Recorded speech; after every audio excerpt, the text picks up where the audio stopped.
The reason we chose to come here was to create things on the physical plane, solid things. Things that take a while to create, and they also take a while to get rid of them. How long will it take this chair to disintegrate? A really, really long time. This is also the case with habits and patterns, thoughts, and emotions. They are just as difficult to get rid of as this chair. So, forgive yourself if you have trouble releasing an old pattern or a thought that keeps circling in your mind. Because these things, we created them here on earth. And so they have this innate, tangible quality that helps us to keep them around. And also, we're kind of attached to them. They might not be good, but we created them. And that's kind of cool. So, I'll give you an exercise on how to release any thoughts that are in your mind. Do you want to get rid of? You can't go to sleep at night because you're worrying, or you're worried about what's going to happen the next day, and you're obsessing about that. I'm going to give you a mental exercise to help you release those types of thoughts. When I was a kid, I was a weird kid. I'm just going to preface it by saying that. I used to sit around and think about things kind of a lot. And one thing I used to sit around and think about was jumping rope. And yes, I jumped rope for real as well, just so you know. I was somewhat normal. Well, maybe not very normal, but a little bit normal.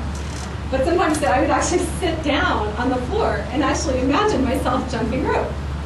And what occurred to me is whenever I jumped rope in my head, I would feel the momentum of the jump rope. You know how it gets this momentum and it just it has a mind of its own and it starts going? And, well, in my thoughts, so I'm thinking about this jump rope going around and around and around. And I can't stop it. It keeps going. I can't control it. And I tried so hard. I tried so hard to make it stop in midair. I wanted to have complete control over my thoughts, even as a kid. I knew there was a way to master this. Why was it so hard? It's my brain. Why am I having such a hard time stopping this jump rope in midair? I tried, I don't know, several months I think it took me. One day, all of a sudden, the jump rope stopped in midair behind me. It was up like this. I will never forget it because I felt like a master in that moment. I had made that jump rope stop in midair. I am powerful.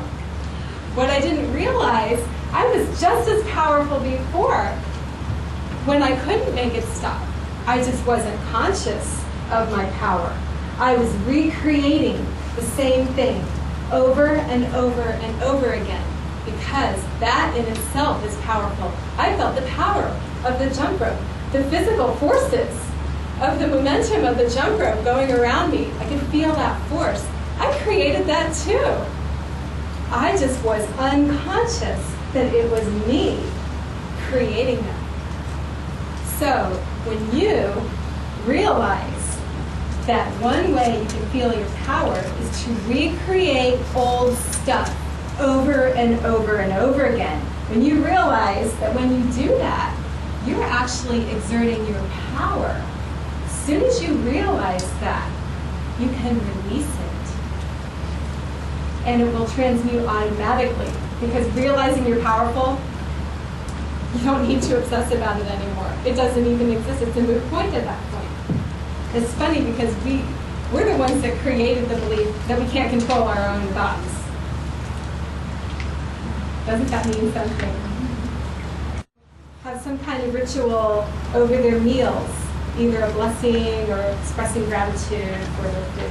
This is actually, doesn't matter if you're religious or not, or if you believe in anything other than what's here visibly on earth, but expressing some kind of a gratitude before you consume food would be a great way to actually bridge the spiritual to the practical physical. Expressing gratitude for the food that you're about to consume. You will experience not only digestive advantages of doing this, because it puts you in a really good energy and helps you to connect to the highest energies of the food that you're about to consume. But it also connects you to the universe in a much deeper way. And then you start realizing how many other things in your life you're grateful for. And when you get really, really good at practicing gratitude, you will find gratitude in the most adverse situation.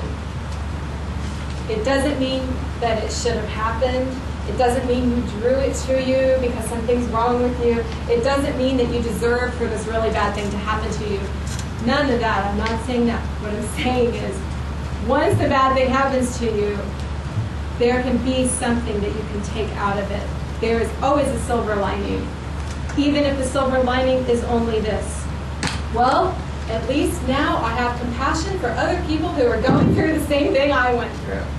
It's how to flow with the universe, how to live in connection in a healthy way, in a way that we feel the unity on that love plane, and we feel that we can actually understand what someone is saying to us when they talk to us, because it's not just their words, it's the energy behind what they're saying. How many times do you hear somebody say something and you know that there's more to it? You just have an intuition, you just have a sense that they're leaving something out, or they're not telling the truth. They're bringing in so much of this energy, they're going to force the rest of us to wake up and deal with change in this way more than we ever have.